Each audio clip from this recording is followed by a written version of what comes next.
Oke, semangat pagi Sobat Green Heroes. Selamat datang di episode pertama Industry of the Future Podcast. Semangat dong. Yes. Jadi di Industry of the Future Podcast ini, kita akan membahas hal-hal terkini, teknologi-teknologi termutakhir yang ada di dunia, tentu saja bersama para expert kita. Nah, kita akan bikin podcast series ya. Jadi tetap dinantikan, kita akan tayang setiap minggu pertama pada hari Rabu setiap bulannya, gitu. Dan kali ini saya sudah ditemani oleh rekan saya, expert kita. Silakan Bapak. Halo Sobat Green Heroes, saya Mario, Software Sales Manager dari tim industri. Ya, thank you Pak Mario sudah hadir. Oh ya, saya belum perkenalan diri ya. Iya. Nama saya Tony, saya satu tim dengan Pak Mario. Saya host IoTF Podcast. Mungkin satu season lah ya. Mantap. Oke, jadi Pak Mario, dari tadi kita kan ngomongin memanggil teman-teman dengan sebutan Sobat Green Heroes. Betul. Apa sih Pak itu Pak? Oke, good questions.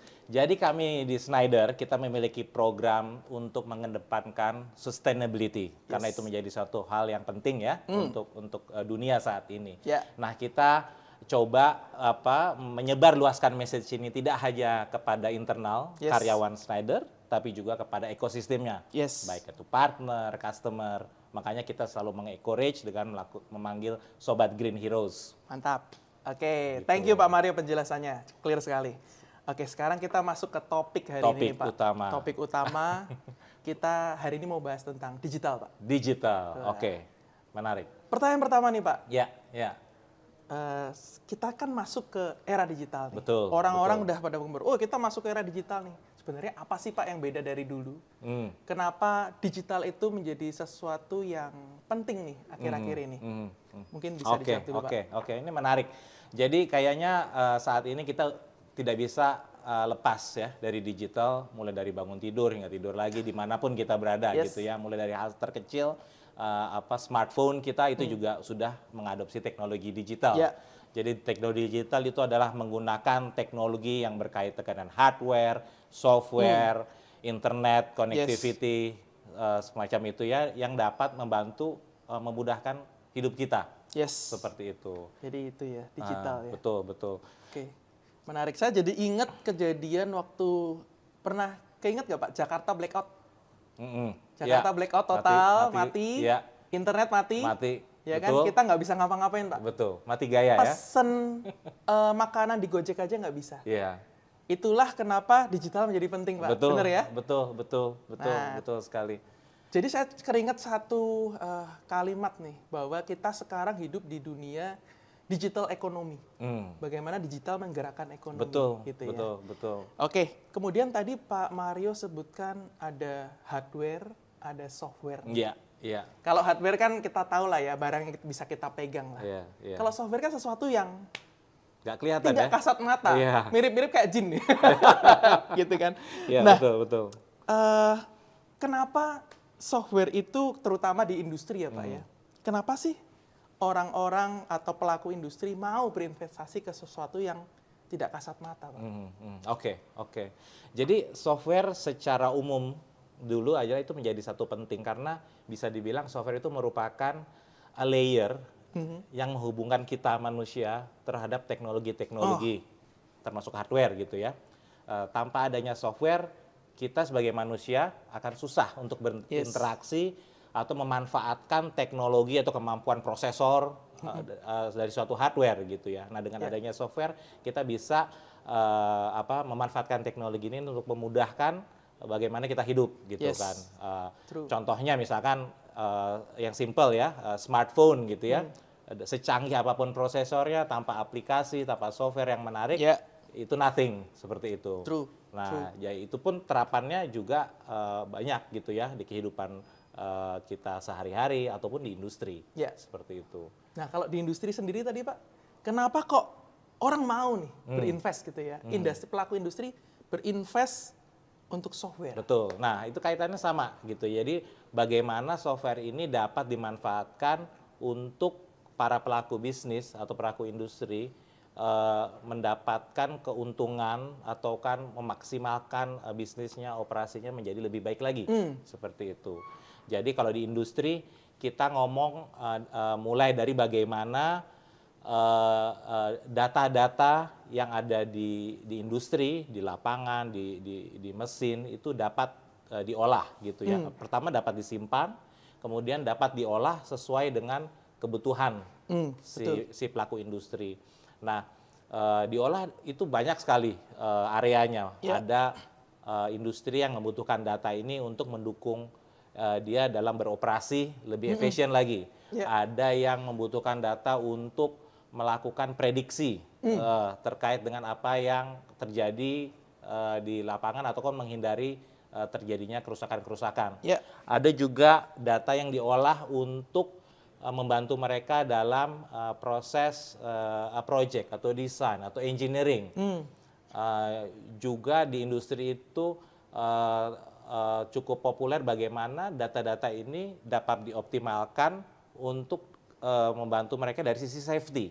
Contohnya kita ada mengetahui ada software yang disebut Operator Training Simulator gitu ya.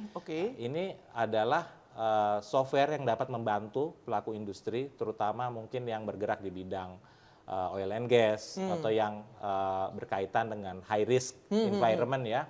Bagaimana sebuah software dapat menciptakan suatu ruang digital, suatu ruang virtual yang memungkinkan para pekerja untuk belajar dulu dengan situasi yang mirip dengan kondisi aslinya, tanpa mereka harus terbang dulu ke lokasi, melakukan hal itu di lokasi. Gitu. Jadi seperti pakai VR ya, virtual reality gitu ya?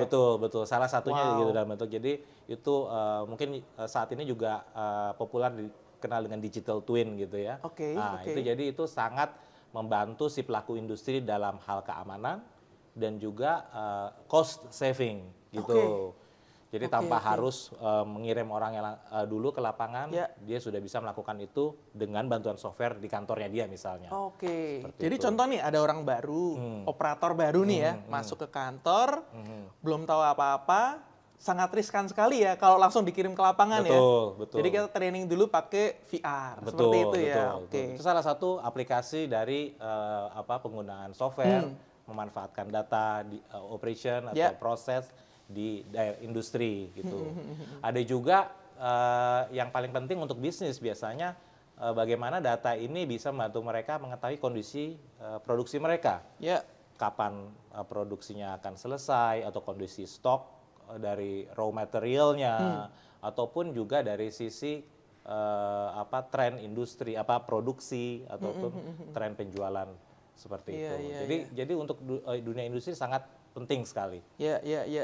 Saya jadi ingat mungkin 15 tahun yang lalu kali ya. Itu saya pertama kali masuk ke industrial automation. Boleh dibilang software itu nggak se-advance yang Pak Mario bilang gitu kan. Dulu paling apa sih? SCADA ya kan. Levelnya cuman ya kalau lo mau tahu aset di lapangan, ya lo harus ke lapangan. Lo harus lihat cek dulu di lapangan ada panel listriknya, ada HMI-nya. Kemudian kalau sudah di lapangan kita tahu datanya, kita cross check dengan yang di control room dengan menggunakan SCADA paling. Nah ini kalau sampai se-advance seperti itu tentu saja ini apakah ada overlapping Pak dengan solusi yang sudah ada dari dulu atau ini adalah penambahan sebenarnya? Jadi thanks to perkembangan teknologi yang sangat cepat saat ini dari sisi processing capability, dari sisi network internet gitu ya, maupun dari sisi software platform itu yang ada saat ini gitu. Jadi dulu di industri mungkin mereka hanya sebatas otomasi gitu ya. Nah, namun dengan dikombinasikannya dengan teknologi-teknologi baru ini, sehingga data-data itu sekarang sudah lebih mudah untuk didapatkan, untuk dikolek ya, kemudian dianalisa dan dikonsum secara real time, seperti itu. Jadi ini akan memudahkan business user atau operator dalam mengetahui kondisi apa yang terjadi di lapangan, kalau ada kerusakan atau ya mereka dengan menggunakan software ini akan sangat terbantukan. Seperti itu. Jadi ini on top of SCADA berarti ya? Iya, jadi tidak menggantikan, tapi melengkapi. Melengkapi betul, ya? betul. Dengan fitur atau fungsi yang berbeda. Betul, Gitu betul, ya. betul. Oke. Saya sering dengar banget ini. Artificial intelligence. Nah, Apakah itu juga teknologi yang saat ini memang diperlukan, sudah diperlukan gitu kan? Karena kan kita tahu ya, banyak sekali science fiction movie yang bilang, artificial intelligence akan menggantikan peran manusia, seperti itu. Betul. Apa tanggapan Bapak mengenai ini? Ini menarik sih. Tapi kalau kita ngomong film science fiction ya, sebenarnya mungkin itu adalah cita-cita atau mimpi dari orang pada saat ini untuk mengimajinasikan kemungkinan-kemungkinan di masa yang mendatang, gitu kan. Sebenarnya kan science fiction ini udah ada dari zaman dulu. Dan pada kenyataannya pada saat ini, beberapa hal yang zaman dulu itu diperkirakan science fiction, sekarang terjadi. Kejadian gitu kan. Betul. Jadi itu bisa menjadikan satu referensi juga bagaimana kita manusia berevolusi atau berkembang gitu ya. Nah, terkait dengan artificial intelligence ini menarik. Jadi ini emang menjadi hot topik saat ini, bagaimana dengan teknologi yang ada saat ini, dengan banyaknya data yang ada saat ini, dapat kita manfaatkan untuk membantu kita manusia berpikir lebih cerdas, lebih cepat gitu ya, tanpa harus kita secara secara manual gitu untuk melakukan hal itu.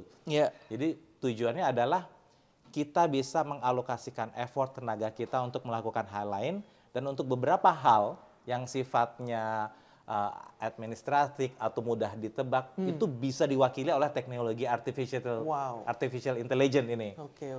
Dan penerapannya banyak sekali. Contohnya misalkan di industri tadi saya menyebutkan terkait prediktif. Ini bisa diimplementasikan di dunia maintenance ya, perawatan. Bagaimana artificial intelligence ini dapat membantu tim maintenance dalam mencoba mengcapture kemungkinan suatu aset atau suatu mesin dapat menjadi rusak atau breakdown sebelum hal itu benar-benar terjadi, seperti itu. Nah, itu salah satu penerapan artificial intelligence yang sekarang cukup umum di dunia industri, di maintenance seperti itu. Artificial intelligence ya, sangat menarik teknologi ini ya. Betul. Karena tentu saja ini akan sangat membantu. Karena gini, yang saya pelajari ya Pak ya, kita memang sudah menerapkan di industri ya, kita punya banyak sekali sensor yang kita plan di lapangan. Betul. Otomatis banyak data tuh Pak, big data kan. Bagaimana kita bisa sebagai manusia ya, tanpa bantuan software, kita memanage data itu kan sangat nggak make sense lah ya. Kita punya limitasi, otomatis kita perlu sesuatu yang membantu kita. Nah, salah satunya mungkin yang ini ya, artificial intelligence ya. Betul. Dan ada fakta yang menarik terkait dengan ini, Pak Tony. Jadi kita tahu sebenarnya data itu ada di lapangan. Data itu ada lapangan, ada di mana-mana. Cuman sayangnya saat ini itu tidak semua industri atau pelaku bisnis dapat memanfaatkan data tersebut, gitu ya. Ada riset kalau nggak salah hanya sekitar 38% dari industri global yang sudah mampu menggunakan ini, memanfaatkan data yang ada ini. Jadi masih banyak ruangannya, masih banyak sekali yang belum dapat memanfaatkan data ini, gitu. Jadi ini adalah suatu peluang bagi teknologi company kayak Schneider gitu ya, atau untuk mencoba memperkenalkan teknologi-teknologi kayak artificial intelligence atau data collection, data analysis gitu ya, untuk membantu para industri ini dalam bisnisnya mereka menjadi lebih baik lagi, lebih efisien, lebih performance lebih meningkat, seperti itu. Terus saja karena perlu investment, ini harus ngeling kan ya dengan production efisiensi dan lain-lain gitu kan. Betul. Karena menurut saya agak nggak masuk akal sih, sebuah company, sebuah perusahaan menanamkan investasi tapi nggak ada ROI-nya, itu kan nggak masuk akal gitu ya. Nah, mungkin pertanyaan selanjutnya nih Pak. Tadi kita predictive analytic, ya kan, kemudian artificial intelligence, ada VR. Seberapa urgent sih Pak Nah, Kenapa kok industri harus implement seperti itu? ya, Apakah ini urgent banget saat ya, ini gitu ya? ya. Ini good questions. Seberapa urgent? Sangat urgent, gitu ya. Sangat urgent. Kenapa sangat urgent? Ini apalagi untuk pelaku industri ya. Karena digital teknologi ini it's a must, it's not a nice to have thing gitu ya. It's nice. Oke. Kenapa? Oke. Karena gini, teknologinya sudah ada, Hmm. datanya sudah ada, research-nya juga sudah ada. Yeah. Maksudnya potensi-potensi keuntungan, Yes. benefits yang bisa dihasilkan segala macam. Nah, kalau pelaku industri tidak memulai, ini adalah ada opportunity yang ditinggalkan, Oke. yaitu yang pada sisi lainnya opportunity akan diambil oleh kompetitor kita. Kompetitornya Kompetitor para dari pelaku industri itu para sendiri. industri gitu. Betul. Jadi Ya. cepat atau lambat you are the leader or the follower, semua akan mengadopsi teknologi ini. Oke. Tapi siapa yang semakin cepat bisa memanfaatkan teknologi ini, dia yang akan mampu mendapatkan momentum, keuntungan dari berkembangnya teknologi ini untuk membantu bisnisnya mereka. Seperti oke. itu. Jadi it's not a nice to have thing. Oke. Itu menjadi keharusan seperti halnya kita udah pegang handphone, udah nggak bisa kita nggak pegang handphone Ya, gitu kan betul, saat ini. betul. Nah, itu juga untuk para industri gitu. Jadi mereka harus sooner or later mengadopsi teknologi-teknologi ini untuk membantu bisnisnya mereka. Oke. itu. Jadi sangat urgent ya Pak ya, Urgent, sangat urgent. Nah, karena statement kita adalah sangat urgent, sekarang saya bertanya lagi nih Pak. Kalau di Indonesia gimana nih mindset para pelaku industri kita? Iya.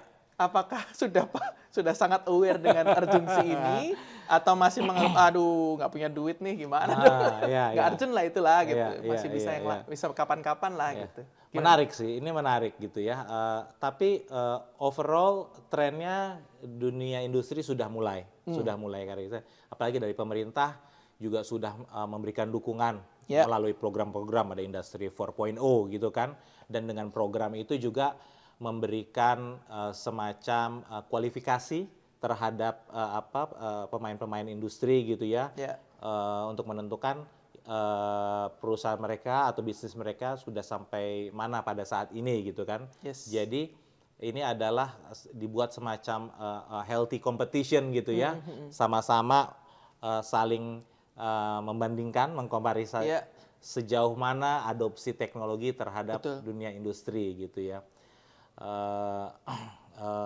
Dan ini kaitannya nggak hanya di Indonesia tapi juga di luar negeri. Bagaimana?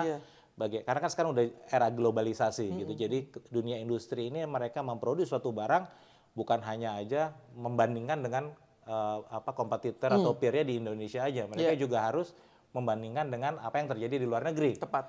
Kompetitor di luar negeri gitu kan. Tepat. Nah, di negara maju adopsinya udah jauh lebih tinggi, lebih cepat. Nah, kalau kita di Indonesia nggak ikut, kita akan ketinggalan seperti itu. Gitu. Jadi sangat penting gitu. Ini sebenarnya sudah banyak kita temukan case-nya ya, bagaimana banyak sekali barang-barang made in luar negeri masuk ke Indonesia, dikonsumsi oleh rakyat kita, gitu kan. Begitu juga dengan industri, makin banyak lagi mesin nih, mesin-mesin datang dari negara-negara tetangga kita, gitu ya. Padahal sebenarnya di lokal juga bisa bikin. Ya kan, di lokal bisa bikin, tapi kenapa kok nggak bisa bersaing?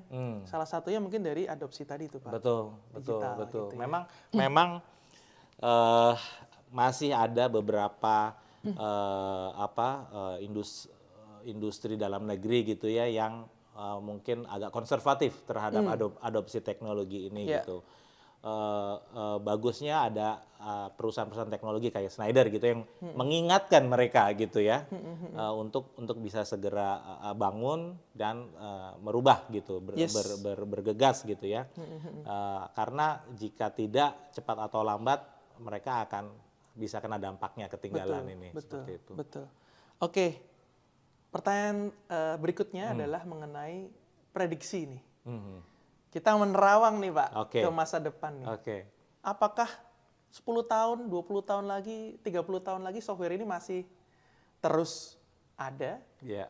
atau seperti apa nih terawangan kita? Nah, menarik nih. Eh, eh, jadi tadi kaitannya sama science fiction tadi gitu ya. Oke. Nah, jadi software itu part of technology evolution gitu kan. Jadi saya yakin akan masih ada dan akan semakin canggih gitu kan. Oke. Akan semakin canggih. Seperti contohnya misalkan sekarang itu ada tadi ya VR ya, virtual reality. Zaman dulu kan nggak memungkinkan Betul. kita memiliki satu dunia digital yang sebenarnya nggak ada gitu, tapi kita bisa lihat gitu kan. Sekarang juga ada metaverse, yang lagi cukup hot juga gitu kan. Betul. Seperti itu. Nah terkait dengan insight juga sebenarnya selain teknologi yang berkembang, sebenarnya ini juga adalah satu area yang sebenarnya software juga ada yang digunakan untuk melihat insight the future gitu ya. Yes. Jadi itu juga kembali mengadopsi teknologi artificial intelligence, machine learning itu juga ada penerapannya di dalam bisnis itu yang dilakukan untuk mendapatkan insight-insight gitu apakah itu terkait dengan produksi atau bisnisnya segala macam. Jadi memang kita as a human juga punya sedikit selalu keinginan untuk bisa melihat Menerawang ya. di masa depan gitu. Yes. Karena Gitu. kalau dulu sebelum kalau sekarang kan keren ya Pak ya, manajemen C-level gitu, lihat dari handphonenya kelihatan nih, oh kapasitas produksi sekian, kemudian berapa sih aku punya backlog pesanan, kayak gitu-gitu semua dapat dimonitor lewat digital. Kalau dulu kan nggak ada Pak. Betul. Dulu kan pakainya apa ya? Intuisi ya. Tebak-tebak nih. Intuisi ya, Kelihatannya gue paperwork perlu lah. kan seperti itu kan. Nah, software ini sangat membantu sih sebenarnya. Apalagi ketika para manajemen kita mempunyai sebuah dashboard yang bisa mereka cek kapan aja di mana aja gitu. Betul. Tetapi tentu saja nggak hanya manajemen kan ya. Ini dirasakan juga untuk level-level di bawahnya para pekerja ini. Betul. Para operator yang semakin smart gitu ya. Kalau kita lihat ke Schneider Batam gitu, operator udah pakai tab ya Pak kemana-mana, betul, ya kan, betul. untuk mengoperasikan mesin seperti itu. Kemudian dari orang maintenance juga kan semakin sharp nih untuk memprediksi shutdown time, ya kan, untuk memprediksi kapan kita harus beli spare part. Karena itu sangat penting kan. Kalau miss dikit aja kita udah loss production berapa banyak seperti itu kan. Nah, itu gunanya software di situ ya. Betul. Dan menariknya adalah ya sesuai dengan namanya software gitu ya, perangkat lunak gitu ya. Ini memberikan fleksibilitas, agility kepada usernya atau penggunanya gitu ya. Software itu bisa berubah mengikuti perkembangan zaman, perubahan kebutuhan. Sehingga investasinya yang dimiliki itu bisa terus relevan dengan kebutuhan yang ada pada saat ini atau di saat yang mendatang gitu ya. Nah ini juga didukung dengan paket-paket yang ditawarkan oleh software company kayak gitu dengan memberikan misalkan licensing modelnya yang berdasarkan subscription. Menarik. Seperti itu gitu kan. Jadi ini memberikan keleluasaan kepada usernya untuk seberapa jauh dia mau mengadop, seberapa jauh dia ready untuk berinvestasi pada saat ini, atau mungkin nanti di tengah jalan dia baru akan nambah lagi, atau mereka ataupun dia harus merubah strateginya di tengah jalan. Nah itu adalah kemudahan-kemudahan yang diberikan oleh software. Software based on subscription, benar ya. Jadi kayak langganan ini ya, paket data ya. Iya. Sebenarnya kita bisa tukar-tukar seenak kita kan sebenarnya. Betul. Sekarang udah kita secara personal udah banyak kok pakai itu, kayak misalkan nonton TV berlangganan, gitu kan. Itu udah udah dengan mudah gitu kan, as easy as that gitu kan. Dan itu juga kemudahan itu yang diterapkan di dunia industri. Nah, seperti itu. Seberapa mudahkah itu untuk di-accept oleh customer kita Pak? Berlangganan software gitu. Oke. Ini emang saya bilang ini proses ya, karena ini kan relatif baru gitu ya. Tapi mulai ke belakangan, mulai banyak case-case yang menemukan bahwa subscription model ini menjadi membantu, terutama dari sisi fleksibilitas Ya. dan jumlah dana yang harus disiapkan. Oh. Jadi tanpa oke. harus menyiapkan suatu anggaran capital budget yang besar di depan, dia bisa menggunakan anggaran operasional misalkan Ya. OPEX gitu ya, dan dengan anggaran yang tidak terlalu besar, mereka sudah bisa langsung jump in atau adopt satu teknologi yang baru. Wow. Jadi tanpa harus mereka ya menyiapkan dana dulu Ya, besar di ya, depan. ya. Mungkin itu ya salah satu keuntungannya lah. Salah satu ya. Jadi masih ada benefit-benefit yang Masih, lain tentu masih saja ya. tentunya. Betul, Mungkin betul. satu seri lagi tuh Pak untuk kita. Boleh. Bisa, Oke, bisa. oke, Iya, oke. iya.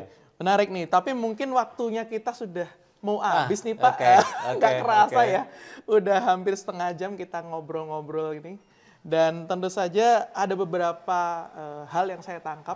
Yang pertama adalah nggak bisa dipungkiri, sekarang ini kita harus memang jam ke digital. Betul. Software menjadi sangat penting. Betul. Dan yang tadi, sangat urgent Iya. bagi para pelaku industri untuk segera mengadopsi software Betul.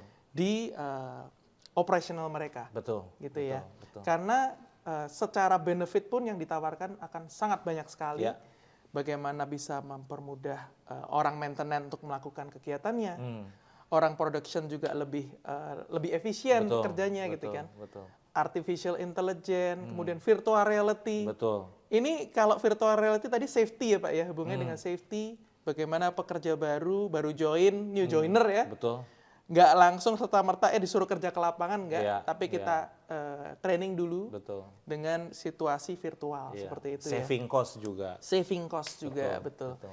Dan aku rasa investmentnya juga nggak sebesar kalau sampai terjadi accident yang Betul, amit-amit, betul. ya kan? Karena ya itu yang Seperti dihindari, itu yang Yes, dihindari. yes. Oke, itu summary dari saya. Dan aku merasa memang tadi Pak Mario bener banget. Aku merasa software ini akan menjadi kunci di masa depan. Bagaimana kita bisa unlock the future itu ya software. Ya. Saya jadi ingat satu quote dari teman saya. Software is like a Pandora box, Pak. Oke. Di mana software ini bisa meng-unleash Aha. the potential of your hardware. Oke. Jadi percuma kita punya hardware yang canggih, punya cyber security, punya embedded bla bla bla ya fiturnya. Tapi kalau kita nggak pakai software yang pas, Cakep. itu nggak akan bisa ter-unleash. Iya, iya, iya. Bener ya? Benar. Semua fitur-fitur itu terlock di software. Iya, iya, gitu iya, kan. betul, Jadi software ini betul, kuncinya betul, Bapak Ibu. Betul. Gitu ya. Ya. Oke. Ada last statement dari Pak Mario? Ya kayaknya sudah Sudah di summary ya? summary semua poin-poin Oke, pentingnya. mantap. Jadi ya memang di era digital ini terlepas dari hardware, software, network, jadi teknologinya semuanya udah ada Yap. di sini. It's a matter of how we memanfaatkan momentum ini Ya. untuk membantu kita di dunia our personal life Ya. ataupun di dunia industri seperti Yes. itu. Jadi ya go for it. Mantap Pak Mario. Thank you summary-nya. Thank you juga kehadirannya untuk Oke, sesi kali ini ya. Pak Tony. Episode 1. Weh, pilot. Oke. Jadi kalau teman-teman Sobat Green Heroes ada pertanyaan atau masukan gitu ya. Next podcast bahas ini dong, bahas A, bahas B Ya. dong. Nah, silakan drop aja di komen. Jangan lupa juga untuk like dan subscribe serta share ke teman-teman Sobat Green Heroes sekalian. Oke, saya Tony undur diri.